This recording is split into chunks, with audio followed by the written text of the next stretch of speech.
Hi everyone, welcome back to chapter 8 of Charlie and the Chocolate Factory. 2 more golden tickets found. That evening, Mr. Bucket's newspaper announced the finding of not only the 3rd golden ticket, but the 4th as well. 2 golden tickets found today, screamed the headlines. Only 1 more left. All right, said Grandpa Joe when the whole family was gathered in the old people's room after supper. Let's hear who found them. The 3rd ticket, read Mr. Bucket, holding the newspaper close to his face because his eyes were bad and he couldn't afford glasses. The 3rd ticket was found by Miss Violet Beauregard. There was great excitement in the Beauregard household when our reporter arrived to interview the lucky young lady. Cameras were clicking and flashbulbs were flashing and people were pushing and jostling and trying to get a bit closer to the famous girl. And the famous girl was standing on a chair in the living room waving the golden ticket madly at arm's length as though she were flagging a taxi.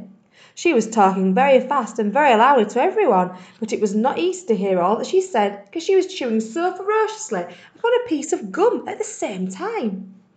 I'm a gum chewer normally, she shouted, but when I heard about these ticket things and Mr. Wonka's, I gave up gum and started on chocolate bars in the hope of striking lucky.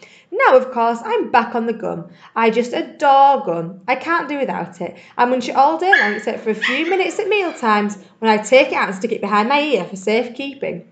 To tell you the truth, I simply wouldn't feel comfortable if I didn't have a little wedge of gum to chew on every moment of the day. I really wouldn't. My mother says it's not ladylike and it looks ugly to see a girl's jaws going up and down like mine do all the time, but I don't agree. And who's she to criticise anyway? Because if you ask me, I'd say that her jaws are going up and down almost as much as mine are. They are just yelling at me every minute of the day. Now, Violet, Miss Beauregard said from a far corner of the room where she was standing on the piano to avoid being trampled by the mob. All right, Mother, keep your hair on, Miss Beauregard shouted. And now, she went on, turning to the reporters again, it may interest you to know that this piece of gum I'm chewing right now, at this moment, is one I've been working on for over 3 months solid. That's a record, that is. It's beaten the record held by my best friend, Miss Cornelia Princemill, and she was furious. It's my most treasured possession now, this piece of gum is. At night time I just stick it on the end of the bedpost and it's good as ever in the morning. It's a bit hard at first, maybe, but it soon softens up again after I've given it a few good chews. Before I started chewing for the world record, I used to change my piece of gum once a day. I used to do it in our lift on the way home from school. Why the lift? Because I liked sticking the gooey piece that I just finished with on top of the control buttons, and then the next person who came along and pressed the button got my old gum on the end of his or her finger. Ha! What a racket they kicked up, some of them.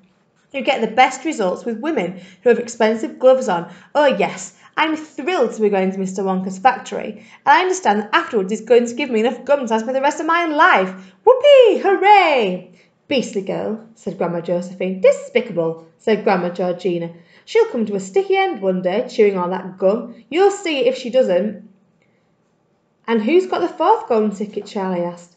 Now let me see, said Mr. Bucket, peering at the newspaper again. Ah, yes, here we are. The 4th golden ticket, he read, was found by a boy called Mike TV. Another bad lot, I'll be bound, muttered Grandma Josephine. Don't interrupt, Grandma, said Mrs. Bucket.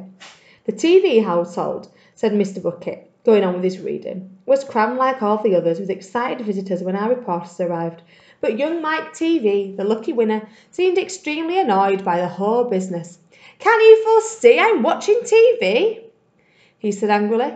I wish you wouldn't interrupt. The 9-year-old boy was seated before an enormous television set with his eyes glued to the screen, and he was watching a film in which one bunch of gangsters was shooting up another bunch of gangsters with machine guns. Mike TV himself had no less than 18 toy pistols of various sizes hanging from belts around his body, and every now and again he would leap into the air and fire half a dozen rounds from one or another of these weapons. Quiet! He shouted when somebody tried to ask him a question. Didn't I tell you not to interrupt?